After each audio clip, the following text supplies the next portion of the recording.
Ferdy Sambo dan Putri Chandrawati membantah sejumlah keterangan saksi. Keduanya menekankan pelecehan di Magelang ini benar-benar terjadi.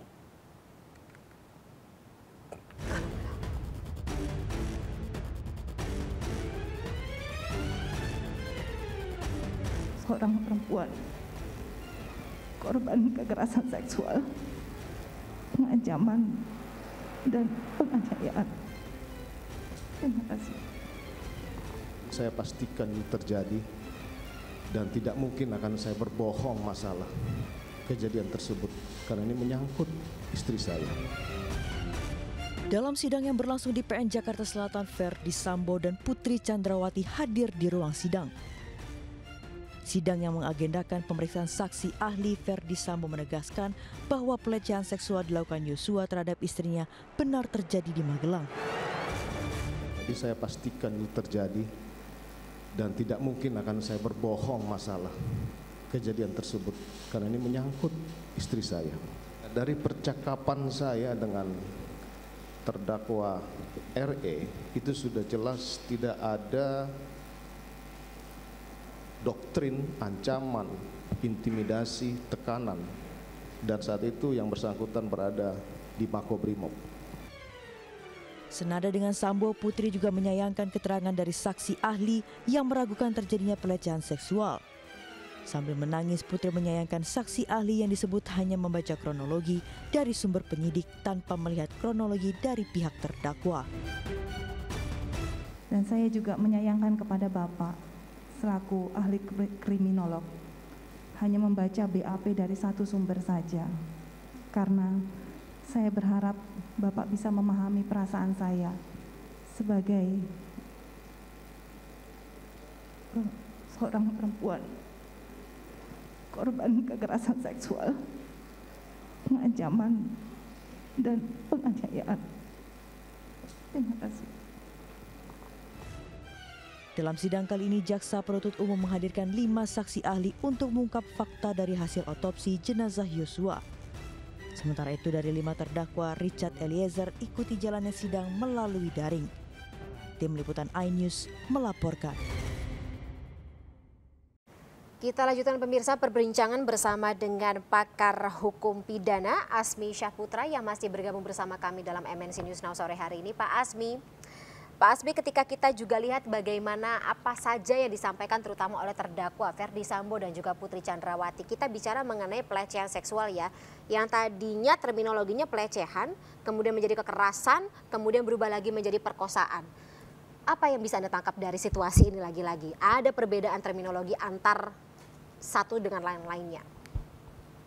Ya, karena memang dari sejak awal itu adalah manipulatif, maka kadang para terdakwa itu lupa kalau mereka itu kadang karena umurnya, karena memang menyusun skenario tidak bisa sempurna, jadi akhirnya terkadang menyampaikan hal-hal yang berbeda, gitu loh. Inilah memang sebuah ciri dari sebuah peristiwa yang manipulatif, gitu loh. Karena dari awal kita memang sudah tahu gitu skenario-nya kok berbeda-beda, dan akhirnya ya sampai sekarang kita lihat skenario itu ya disusun terus seperti yang tadi. Pelecehan seksual, pemerkosaan, penganiayaan, kekerasan gitu loh. Setingkat orang yang punya kekuasaan, yang punya power lebih seharusnya tidak berada dalam tingkat itu gitu. Kecuali ada keinginan yang sama tentunya ya. Jadi orang nggak akan mau ditempatkan sebagai korban, atau Bu PC mungkin tidak akan mau diperlakukan dalam posisi yang demikian. Gitu. Pasti dia akan ada perlawanan secara dia punya power dan kekuatan untuk itu. Jadi keterangan-keterangan yang begini adalah mengindikasikan pelaku manipulatif. Dan ini juga tidak dipercaya, atau katakanlah saksi ahli dari kriminolog mengatakan ia tidak percaya ada tindakan perkosaan, apalagi perkosaan, karena memang alat buktinya sendiri tidak cukup. Dari pidana sendiri, Pak Asmi, memang butuh visum atau alat bukti ya untuk bisa membuktikan bahwa terjadinya perkosaan? Hari ini kan banyak ya alat bukti ya. Kalau ada orang melaporkan, menyatakan terjadi pemerkosaan atau kekerasan setingkat Bu BC ataupun di rumah yang itu tadi gitu loh. Jadi ada alat bukti yang katakanlah CCTV-nya kemana rusak. Kalau itu terjadi dia pasti akan pertahankan alat bukti itu. Ini loh, dan dia akan bertahan gitu kan. Karena demi atas nama kehormatan. Tapi dengan sebuah peristiwa itu malah dia rusak alat-alat bukti tadi. Dia ubah skenario yang tadi. Ini ada apa gitu yang akhirnya ya bukan itu penyebab utama, bukan itu motif utama. Yang patut diduga ada persoalan lain yang memang ini terjadi gitu loh. Karena itu tadi dia bisa merekam, dia bisa ambil gambar, dia punya handphone yang cukup bagus gitu loh. Tapi itu kenapa tidak dilakukan? Dia bisa rekam, dia bisa kirim suaranya, dia dikasih foto. Jangankan untuk menunjukkan bahwa peristiwa berkali-kali itu ada. Gitu. Tapi ini kenapa tidak dilakukan? Setingkat orang yang punya sarana, fasilitas, dan kecerdasan seperti Ibu BC. Sehingga walaupun sebenarnya keterangan yang manipulatif tadi ya harus bisa dikesampingkan karena tidak ada persesuaian antara keterangan dia sebagai korban tapi tidak memperlakukan diri dia sebagai korban gitu. Seharusnya dia memperlakukan diri dia simpan alat-alat bukti tersebut. Oke. Memang banyak yang dipertanyakan sih ketika Putri Chandrawati sendiri berkeras bahwa ia menjadi korban pelecehan atau kekerasan seksual atau perkosaan tersebut, tapi sampai dengan saat ini ya lagi-lagi belum ada keterangan yang bisa mensupport kejadian tersebut. Terakhir mungkin Pak Asmi, ketika kita melihat Richard Eliezer ini sebagai justice kolaborator, ada beberapa pendapat yang mengatakan seharusnya ia disidangkan secara terpisah dengan para terdakwa. Tetapi ini secara konsistensi tidak terjadi. Kemarin sempat digabung, hari ini dipisah, dan kita tidak tahu ke depannya akan digabung atau dipisah. Menurut Anda, posisi sebagai justice kolaborator ini apakah memiliki keistimewaan atau keharusan dipisah persidangannya, keterangannya, pengambilan keterangannya dari terdakwa yang lainnya? Di sini memang perannya ketua majelis, Mbak. Itu ketua majelis yang bisa melihat fakta psikologis dan segala macam gitu. Kalau kita bilang idealnya, semestinya ya dipisah untuk mendapat keterangan-keterangan yang secara utuh. Karena orang dihadapkan itu ada beban psikologis untuk menyampaikan gitu loh terhadap Baradae tentunya. Tapi karena ini sudah memang dimix, ada hakim yang terkadang dipisah, ada yang kadang dipadukan dan segala macam, mungkin hakim melihat aspek lain yang memang ada fakta yang perlu digali secara bersama.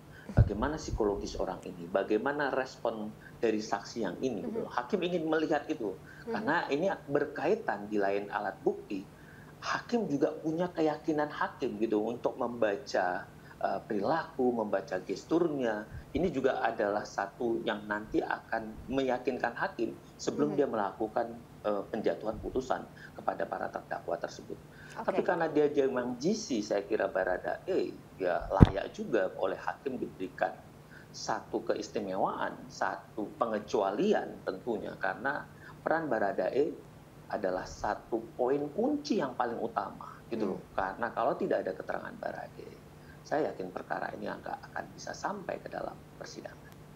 Oke, lagi-lagi kita masih akan melihat seperti apa konsistensi dari keterangan Richard Eliezer sebagai justice kolaborator ini. Kemudian katakanlah karena kesaksiannya ini sedikit banyak yang berbeda ya dengan keterangan terdakwa lainnya yang notasi atau pernyataannya hampir sama satu sama lain yang juga diduga ini merupakan salah satu bentuk doktrin yang diturunkan dalam grup WhatsApp misterius tersebut.